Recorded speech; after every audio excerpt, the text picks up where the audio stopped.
हे guys, मैं हूँ Charu. Welcome to law school. मैं आपको लॉ के टॉपिक्स करवा रही हूँ। आगे बढ़ने से पहले चैनल को सब्सक्राइब जरूर कर लीजिए और बेल आइकन को दबाना ना भूलें। आप हमारा टेलीग्राम चैनल भी ज्वाइन कर सकते हैं, जिसका लिंक मैं आपको डिस्क्रिप्शन बॉक्स में दे दूँगी। गाइस, इंडियन कॉन्ट्रैक्ट एक्ट की क्रैश कोर्स की लास्ट वीडियोस में हमने कंसिडरेशन के कुछ प्रोविज़न्स के बारे में पढ़ लिया था। अगर आपने अभी तक मेरी प्रीवियस वीडियोस नहीं देखी हैं तो वह भी देख लेना। आगे है stranger to contract. Stranger to contract या थर्ड पार्टी मीन्स जो कॉन्ट्रैक्ट की पार्टीज में से ना हो। जनरल रूल के अकॉर्डिंग कॉन्ट्रैक्ट सिर्फ कॉन्ट्रैक्ट की पार्टीज के द्वारा ही इन्फोर्स करवाया जा सकता है।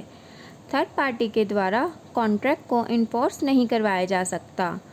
कॉन्ट्रैक्ट एक्ट के अकॉर्डिंग भी इन्फोर्स करवाने का राइट कॉन्ट्रैक्ट की पार्टीज़ के कॉन्ट्रैक्चुअल रिलेशनशिप से ही अराइज होता है। पर लॉर्ड डेनिंग्स ने इस जनरल रूल को बहुत बार क्रिटिसाइज़ किया है, क्योंकि यह रूल थर्ड पार्टी जिसकी रूट्स कॉन्ट्रैक्ट की जड़ तक हो उसे कोई बेनिफिट नहीं देती। कॉन्ट्रैक्ट के जनरल रूल के दो कॉन्सिक्वेंसेस हो सकते हैं।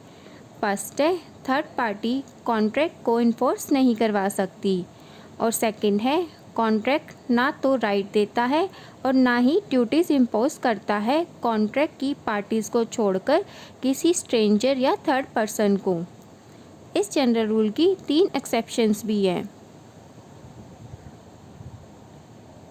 वह है, फर्स्ट है मैरिज सेटलमेंट। अगर कोई agreement marriage, family settlement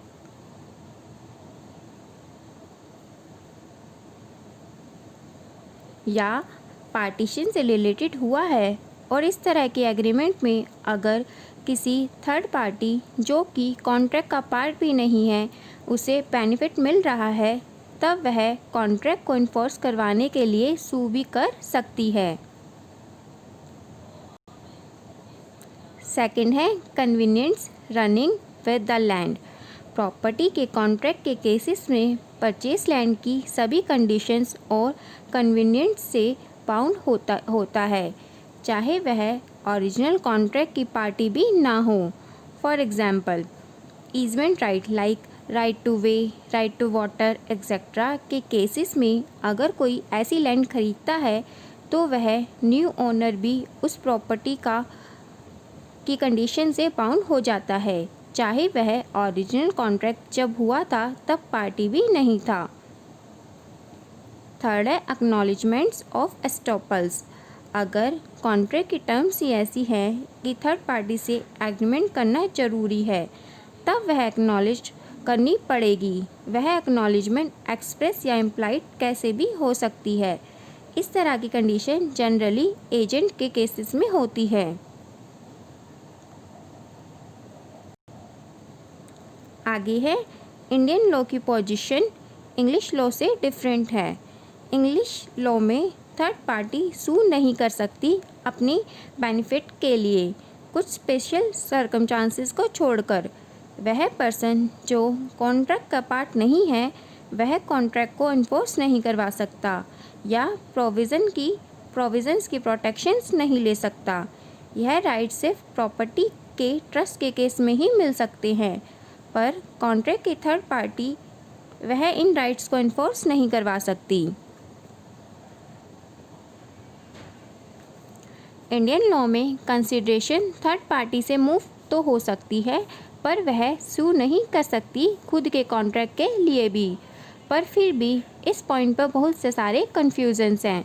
Indian law में कंसिडरेशन की डेफिनेशन इंग्लिश लॉ से ज़्यादा वाइड है, क्योंकि इंडियन लॉ में कॉमन लॉ ही एप्लीकेबल होता है, इसलिए जनरली यही रूल अप्लाई होता है कि थर्ड पार्टी कॉन्ट्रैक्ट को इन्फोर्स नहीं करवा सकती। इंडिया के लॉ कमीशन की एक रिपोर्ट में मेंशन हुआ था कि कॉन्ट्रैक्ट थर्ड पार्टी के द्वारा भी इन्फोर्स करवाना किया हुआ होना चाहिए, अगर उसमें एक्सप्रेसली मेंशन है तो कि थर्ड पार्टी का भी उसमें बेनिफिट है। थर्ड पार्टी के कॉन्ट्रैक्ट में आने के बाद कॉन्ट्रैक्ट की टर्म्स को अल्टर भी नहीं किया जाना चाहिए रिपोर्ट के अकॉर्डिंग। गाइस, आज के लिए इतना ही। अगर आपका कोई क्वेश्चन हो या कोई डाउट हो तो आप मुझसे कमेंट बॉक्स में पूछ सकते हैं। इंडियन कॉन्ट्रैक्ट एक्ट के क्रैश कोर्स की नेक्स्ट वीडियो में हम आगे के प्रोविज़न्स के बारे में पढ़ेंगे। वीडियो एंड करने से पहले एक important update, UGC anti net की डेट्स डिक्लेयर हो चुकी है। यूजीसी नेट लॉ का एग्ज़ाम 29 सितंबर की मॉर्निंग शिफ्ट में होगा। अगर आप यूजीसी नेट लॉ की प्रिपरेशन कर रहे हो तो आप चैनल की प्लेलिस्ट में जाकर Indian contract act, Indian penal code, Hindu law, Muslim laws की वीडियोस देख सकते हो, जो कि सीरीज़ वाइज बनाई गई है। अगर वीडियो अच्छी लगी हो तो लाइक ज़रूर करना और अपने फ्रेंड्स के साथ शेयर करना मत भूलना। Thank you guys.